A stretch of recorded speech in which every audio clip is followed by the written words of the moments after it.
Welcome to eProg Knives. This is the Phrobis International Combat Utility Knife, made between 1990 and 1991. There was an unknown number of these made. It's marked Phrobis International, Spain. On the back, U.S. patent. This knife is a little used.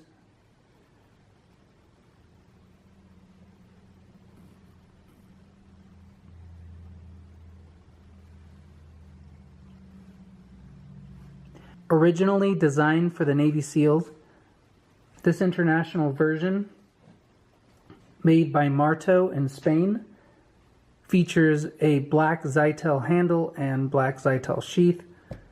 The blade was black originally, it's been worn off a little. It is made of 420M stainless steel. The sheath swivels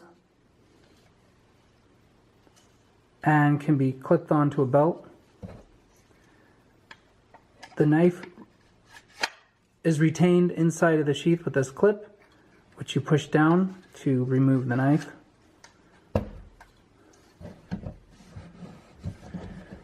It's a great design, it's a nice size.